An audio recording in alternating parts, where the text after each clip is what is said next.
Kembali menyaksikan Kompas Petang, Saudara. Iran melancarkan serangan pada Rabu dini hari waktu setempat yang menyasar aset Amerika di Bahrain, Kuwait, dan Jordania sebagai balasan serangan udara Amerika Serikat dan menyalahkan Teheran atas jatuhnya helikopter serang Amerika.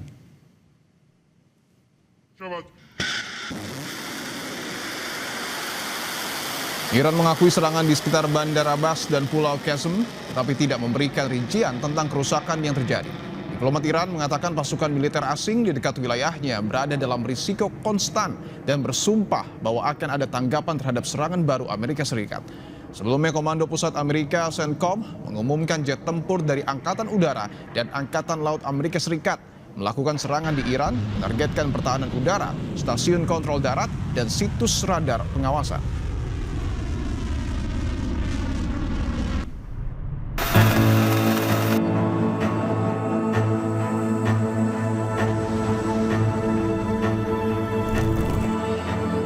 Amerika Serikat mengungkap penyebab jatuhnya helikopter tempur Apache milik Angkatan Darat Amerika Serikat di dekat Selat Hormuz. Presiden Amerika Donald Trump memastikan helikopter canggih itu jatuh karena ditembak oleh militer Iran. Insiden ini turut memantik ketegangan di Timur Tengah. Dalam akun Truth sosialnya, Trump menuliskan Iran menembak jatuh salah satu helikopter Apache yang berpatroli di atas Selat Hormuz. 2 pilot selamat dan tidak terluka. Amerika harus merespon serangan ini. Trump juga masih terus mengeluarkan pernyataan yang bertolak belakang. Salah satunya, Trump mengatakan berupaya untuk mencapai kesepakatan dengan Iran karena peperangan akan menyebabkan kerugian lebih besar, termasuk korban jiwa dan kembali tertutupnya jalur utama energi global, Selat Hormuz. If we do the bombing, a lot of people are going to be killed. Who wants to do that? I don't. And we'll have a signed document that's actually stronger than doing the bombing. What has proven to be a very powerful thing is the blockade. The blockades turned out to be much stronger than bombing. Meningkatnya eskalasi Amerika Serikat Iran membuat Parlemen Iran angkat bicara. Ketua Komite Keamanan Nasional Parlemen Iran, Ibrahim Azizi, meminta Amerika Serikat mengakui kekalahan dalam peperangan ini, bukan mendukung dan menghasut Israel untuk menyerang. آمریکایی‌ها باید بپذیرند که شکست خوردند. باید بپذیرند که در این میدان بازنده هستند. برداشت این هست که هنوز به این درک آمریکایی ها نرسیدن و رژیم صهیونی رو به نظر میاد پشتیبانی میکنن، تحریک میکنن که اقداماتی رو دنبال کنن. Ketegangan militer antara Iran dengan Amerika Serikat dan Israel muncul kembali usai serangan baru yang dilakukan Iran sejak gencatan senjata mulai berlaku pada bulan April. Kala itu Iran mengklaim serangan untuk membalas agresi Israel di Lebanon. Namun adu kekuatan meluas ke sejumlah pangkalan militer Amerika Serikat di Bahrain, Kuwait, dan Jordania, termasuk serangan yang menyebabkan satu helikopter Amerika Serikat jatuh di dekat Selat Hormuz.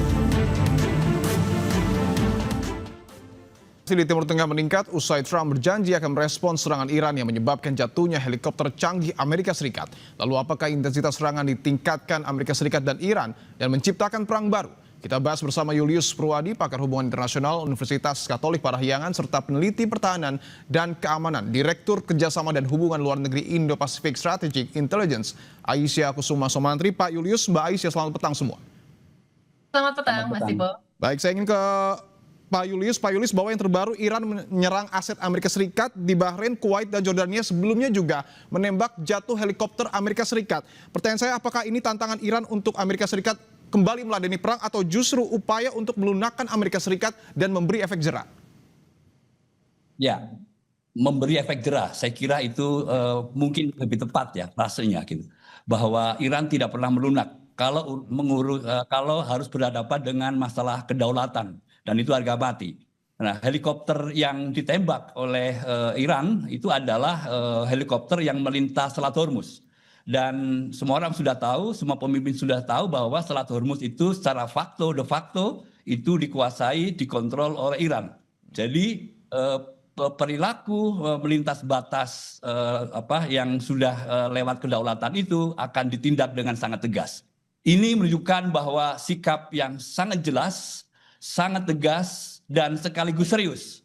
Iran siap melakukan apapun untuk melawan agresi Amerika Serikat di Iran. Oke, saya ingin ke Mbak Aisyah bahwa yang menarik juga Trump berjanji akan membalas serangan Iran yang menembak jatuh helikopter. Tetapi pertanyaannya apakah Trump ini akan membalas dengan serangan yang lebih besar atau ada hal-hal lain yang mungkin menjadi pertimbangan?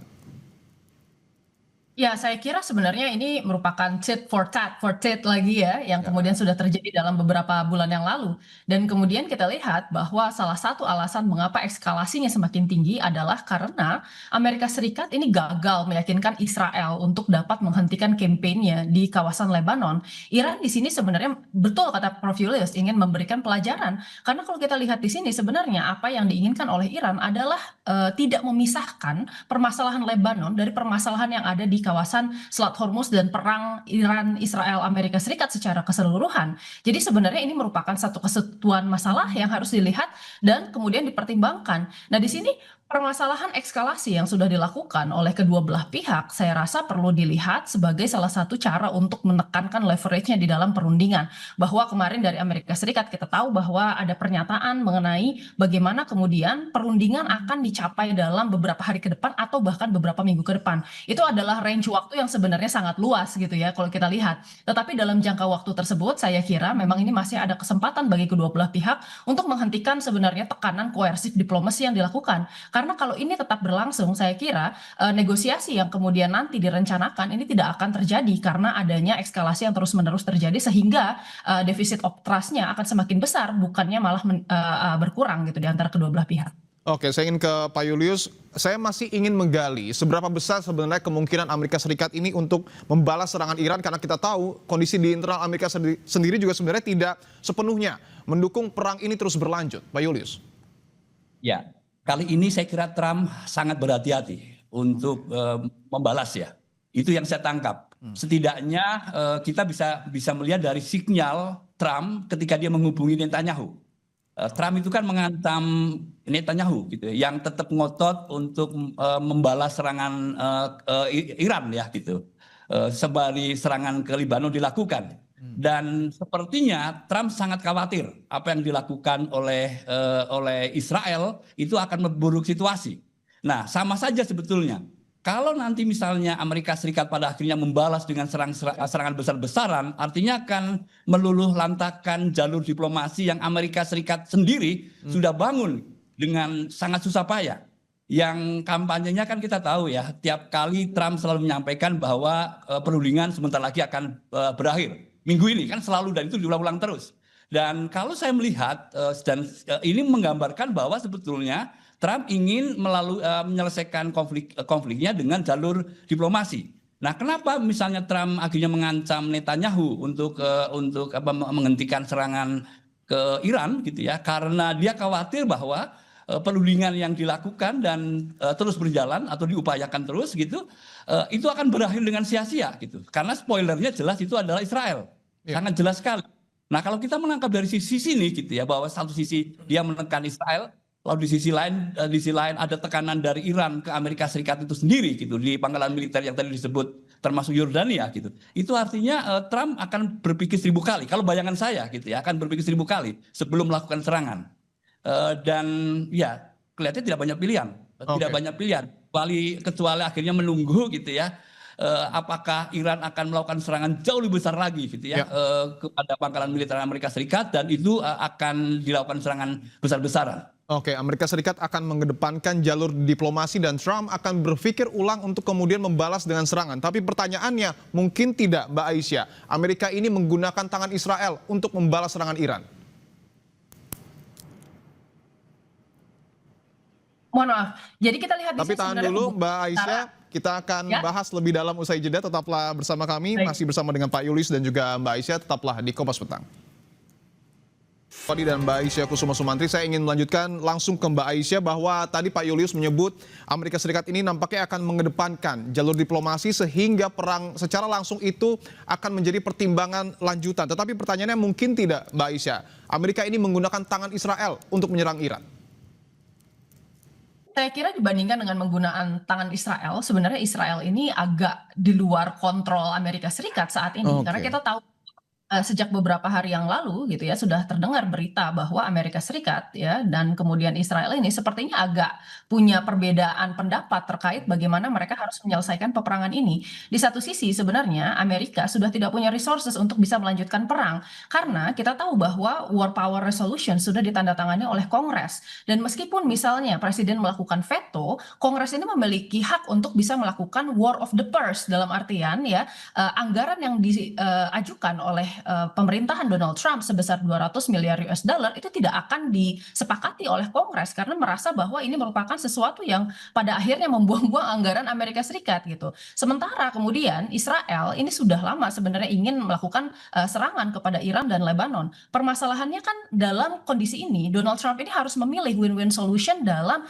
bisa menyenangkan hawkish Amerika Serikat yang ada di dalam Amerika Serikat sendiri ya lalu kemudian Kongres suara populis di AS dengan kemudian kepentingan nasional dari Israel gitu. Yang mana kemudian Donald Trump dalam posisi yang terjepit. Saya kira sebenarnya diinginkan oleh Donald Trump dan bahkan oleh Iran sendiri itu adalah keluar dari perang ini dalam cara yang diplomatik gitu ya. Tetapi ini memang sulit karena tadi banyak tekanan dari berbagai macam arah untuk Donald Trump. Betul, saya ingin tanyakan ke Pak Yulis bahwa nampaknya jalur win-win solution ini untuk Amerika Serikat, jalur diplomasi, tapi pertanyaannya untuk negosiasi sendiri. Kita tahu bahwa Iran juga tidak ingin menghilangkan program nuklirnya. Apa yang kemudian akan diambil oleh Amerika Serikat melihat kondisi di Timur Tengah saat ini, Pak Yulius?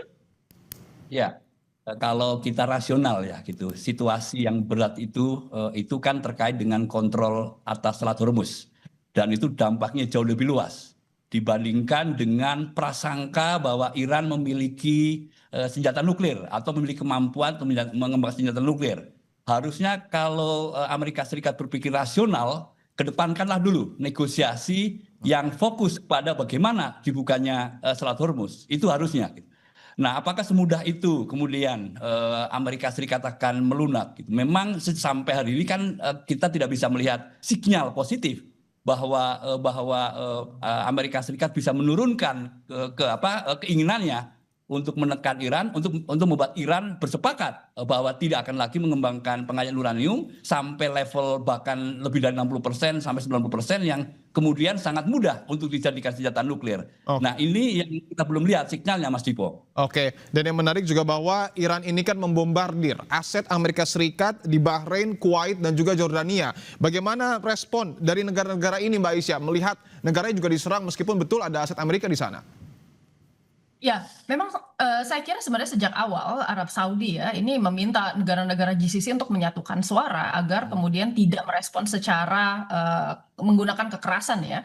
Dan kita lihat secara kolektif sebenarnya semua negara ini memang berusaha untuk menekankan aspek diplomasi dengan bagaimana kemudian waktu itu Bahrain mengajukan draft resolusi ke DKPBB untuk meminta Iran berhenti menyerang negara-negara GCC. Tapi permasalahannya memang kalau kita lihat soliditas dari negara-negara GCC ini agak terpecah gitu. Karena kemarin kita tahu bahwa baik itu Arab Saudi justru yang main proponen yang meminta bahwa negara-negara ini tidak melakukan kekerasan serta kemudian bahkan UAE sendiri ini secara diam-diam melakukan retaliasi. Memang mereka tidak menyatakan diri sebagai negara yang kemudian menjadi belligerent atau pihak yang bertempur, tetapi kemudian mereka melakukan balasan-balasan tertentu kepada Iran. Jadi saya rasa sebenarnya saat ini semua negara ini masih wait and see dan mereka berusaha untuk kemudian mensolidifikasikan posisi mereka agar kemudian negosiasi ini berjalan dengan lancar. Karena apapun yang terjadi ya di dalam peperangan ini khususnya eskalasi di dalam Selat Hormuz dan implikasi yang dirasakan oleh Iran termasuk diantaranya adalah keterhambatan ekonomi lalu kemudian gangguan di dalam